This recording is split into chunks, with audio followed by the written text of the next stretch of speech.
یو سړی بصرې ته یو سړی و طالبانو له بصرې نه وایي مکې مکرمې ته راغی حج دپاره نو هلته په مجلس کې عطا بن ابي رباح هم ناست و عطا بن ابي رباح ناست و نو دې سړي وایي ویلې چې له بصرې نه راغلی و چې ما له حسن بصري رحمه الله نه داسې اورېدلي دي حسن بصري داسې ویلې چې په چا کې دا 3 خصاله موجود سول لکه دې حدیث کې چې دا 3 خصاله دي دا چې چا کې موجود سول زه وایم چې دا منافق ده په هغه معنا منافق ده چې کفر ده حقیقي معنا باندې دا منافق ده سړی راغی له بصرې نه مکې ته د حج موسم دلته د حج په موسم کې د عطا بن ابي رباح مجلس ناست د سړي ورته ویلي وي حسن بصري موږ ته ویلې په بصره کې که چا کې دا 3 خصلتونه موجود سول دا څوک ده دوی منافق ده په حقیقي معنا باندې نو چې منافق سو کافر سو وی عطا بن ابي رباح ورته ویلي کله چې حسن بصري ته ورغللې او بیا دې ما سلام ورته وکړه او ورته ووایه چې عطا بن ابي رباح ویلې چې د یوسف علیه السلام ورونه ته مسلمانان وایي که کافر ورته وایي چې خبرې کولې دروغې ویلې که نه اکله الذئب لیوه خوړلی یو چې وعده یې وکړه چې موږ یې بېرته راولو پلار سره یې وعده کړې وه که نه خلاف یې وکړه که نه کله چې امینان وګرځول دوی په یوسف باندې چې ځان سره څړځای ته به و مراعاته خیانت یې وکړه که نه آیا دوی منافقین ول که نه ول ته وایي چې لاړلې بیا د حسن بصري نه پوښتنه وکړه کله چې دا سړی له حج نه فارغ سو بصرې ته ورغی بیا ورته ویلې عطا بن ابي رباح در باندې سلام ویلې او داسې ویلې حسن بصري ورته ویلې جزاک الله تعالی خیرا الله دې تا سره ډېر ښه وکړي د شاګرد ته یې ویلې بیا د خپلو شاګردانو ملګرو ته یې ویلې حسن بصري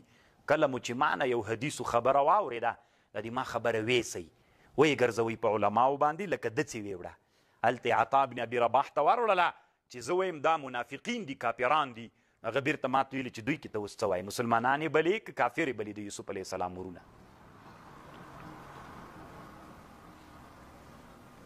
نو بیا وایي چې ما نه مو خبر واورېده حسن بصري ورته ویلې ویسئ علماو ته نو هغوی چې څه خبر پکې وکړل نو هغه بیرته ما ته راوړه نو که ښه خبره وله زه به یې واورم نو طالبانو بیرته خبره همغه جي ته راغلله کله چې یو سړي کې علامه د نفاق موجوده سوله نو دا منافق ده که نه نو منافق یو حقیقي معنا باندې چې هغې ته منافق شرعي وي نه منافق شرعي نه ده نو اطلاق ولې د نفاق ورباندې سوي دا نفاق عرفي ده یو او یا دا جواب دا د طالبانو دوی باندې چې اطلاق سوی ده د نفاق دا نفاق عملي ده او یو نفاق طالبانو اعتقادي ده هغه نفاق اعتقادي کفر ده دا کم نفاق ده دا عملی د طالبانو خبر باندې پوه شولې نو دا د علامه زکریا رحمه الله خبره شوله او طالبانو ورونو یو ټکي ته بل هم فکر وي دا وعده څه ده علامه انور شاه کشمیري رحمه الله لیکلي دي وایي د وعدې خلاف یو د وعید خلاف ده طالبانو یو د وعدې خلاف ده خبر پوه شو د وعید خلاف په دې هم لږ لنډه خبر درته کوم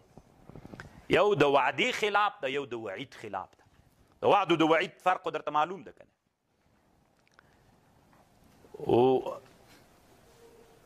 وعد د ښه شي وعید په بد شي باندې له چا سره وعده کول په بد شي باندې له چا سره وعده کول دې ته وعید وي په ښه شي باندې له چا سره وعده کول دې ته وعد وایي د وعد او د عهد په مابین کې فرق ده د عهد د دواړو طرفونو نه وي او وعد د یو طرف نه وي اوس مسله دلته داسې ده علامه انور شاه کشمیري رحمه الله وایي د موږ د احنافو کتابونو کې داسې راځي چې خلاف د وعدې بعض علما وایي مکروه تحریمي ده بعض علما وایي مکروه تنزیهي ده د وعدې خلاف څوک ده تا وعده وکړله د دې وعدې خلاف دي د وعدې خلاف مکروه تنزیهي ده که مکروه تحریمي ده نو دی داسې وایي چې د دې وعدې خلاف بعضې حنفي فقها وایي چې مکروه تحریمي ده بعضې وایي مکروه تنزیهي ده دی وایي اصل کې د دې قول باید تطبیق وکړل سي هغه داسې چل ده کله دې چې چا سره وعده وکړله اول دې چې دا وعده کوله په دې وخت کې د نیت دا و چې هسې دی غولوم په وعده څوک نه کوم دا طالبانو دغه خلاف مکروه تحریمي ده او که اول دې د چا سره وعده وکړله څوک دې ورسره وکړه تا مقصد دا و چې زه په دې وعده باندې څوک کوم وفا کوم. د تا مقصد دا و چې زه په دې وعده باندې څوک کوم وفا کوم. خو بیا طالبانو اول د دې نیت دا و، وروسته زمانه کې بیا په دې وعده باندې وفا ونه کړله. دلته خلاف د دې وعدې څوک ده؟ مکرو تنزیهي ده. ډېره ښه خبر د طالبانو دا زده کوي. د سره ما سره یو کتاب دی امام سخاوي جوړ کړی دی، اتمام السعد فی الوفا بالوعد. ډېر ښه کتاب د طالبانو د وعدې خلاف. حتی طالبانو دې کتاب کې لیکلي دي وایي که اس ته د داسې لمنه ونیونه کور چې راسه او لمن کې دې چی نه ول طالبانو دا هم د وعدې خلاف ده، دا هم ناروا ده.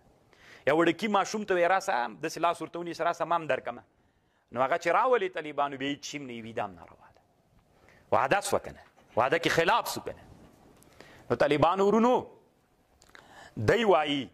انور شاه کشمیري وایي کومه وعده چې اول کې څوک وي، اول کې د دې وعدې مقصد دی دای، اول نه دی مقصد دای چې زه وفا نه پې باندې کوم، ما زی دی غلطوي، بیا خلاف دی وکړه که نه، بیا دغه وعده دې کړې ده په ظاهر باندې، خو له اول نه دې نیت چې نه دا مکرو تحریمي ده. او که اول نه دې مقصد دا و چې ایفا به پې کوم په دې وعدې باندې، خو بیا دې ونه کړله، بیا یې خلاف مکرو تنزیهي ده. دغه خبر علامه انور شاه کشمیري کړې ده. او دلته طالبانو علامه بدرالدین العیني په دغه کې هم کړې ده، څه ورته وایي دلته عمدة القاري کې هم ډېر ښه بحث پې باندې کړی. نو دا ډېرو کتابونو کې دا مسئله سته، ما په حاشیه باندې لیکلي چې بذل المجهود، فیض الباري او لام الدراري د ټولو کې دا خبر سته. او یو طالبانو خلاف د وعید ده،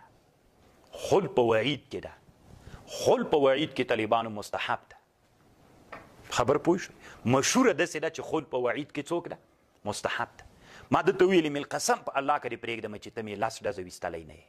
وعید سو که نه مستحب ده. طالبانو څه مه ورته وایه، قسم په الله چې بندي کړی مې نه یې که دې پرېږدم. وعید سو که نه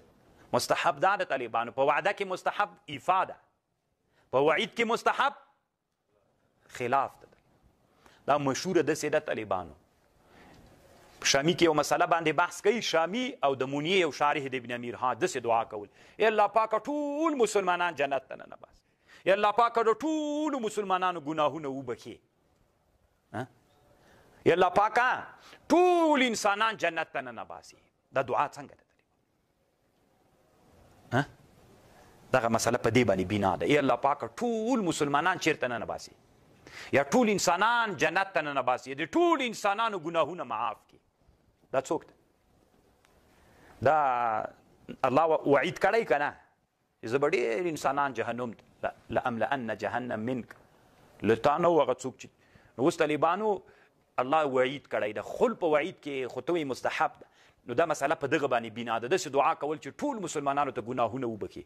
یو څه مسلمانان به هم جهنم ته ننوځي که به نه ننوځي. نو که ته وایې ټولو مسلمانانو ته د ټولو ګناهونه بخښنه وکړي، دلته طالبانو علما دا مسله په دې باندې بنا کوي. دا د عقایدو مسله ده. علما په دې باندې طالبانو ډېر اوږده بحثونه کوي، هم تر دغه مسئلې پورې تړاو لري. ښه، نو دا طالبانو بله مسله شوله. نو الله عز وجل دې موږ او تاسې له دغه د نفاق د علامو نه وساتي. نو دا د نفاق علامې سولې چې کله یو سړی دغه علامې په سړي کې موجود سولې، نو په هغه سړي کې د نفاق نښې موجودې سولې. منافق ده نه، اطلاق ولې ورباندې د نفاق سوی ده؟ نو موږ دوه جواب وکړل، یا نفاق عرفي ده شرعي نه ده، او یا نفاق عملي ده اعتقادي نه ده. طالبانو بس ده.